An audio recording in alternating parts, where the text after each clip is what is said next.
sounds the way I want it to sound. So I have to do this a couple of times.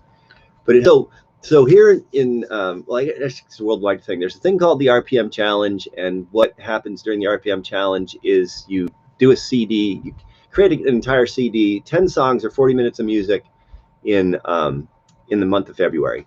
And so a lot of singer-songwriters, friends of mine around here, are doing this thing, writing a lot of songs, a lot of music's being created.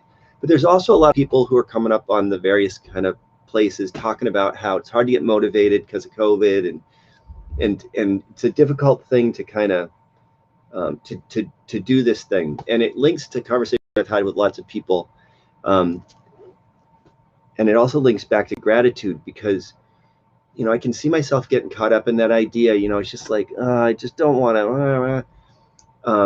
But the other thing that I experience a lot in conversations with other people, but in my own personal experience, is that, that I'm grateful today that I have the ability to write a song, and that it's not really about being motivated to like what it's going to mean or where it's going to go. I mean, it's not the same thing anymore about why we do it, but that there's so much that I've experienced in my own life that I took for granted, especially now with the COVID stuff, that I never thought I could possibly lose. I mean, how could I possibly ever lose the ability to just hug people?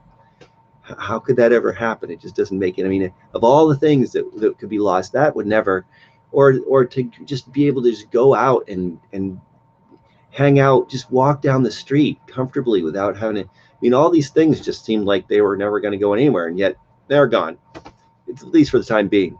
And so what's not? And so that's the idea. It's for me, it's like, yeah, but what's not yet gone? What have I not yet lost that I can cherish today, because I have yet to have lost it, instead of getting caught up in what I have lost and what I can't do today, because that's hard, and there's a lot of that. I'm not suggesting I should just blow that off. I'm not suggesting that at all, or that I don't honor that truth in people, but I'm also thinking about what has not yet been lost, and then how can I cherish that for now, because who knows? I mean, I could get the COVID. And especially because the cardiovascular stuff and the respiratory stuff, I mean, singing is a really important thing for me. I can sing today. That's all I know. I don't know if I'm going to be able to sing tomorrow, but I can sing today. And I want to be in that space. I can write a song today. I can sing today. These are things that have not yet been lost.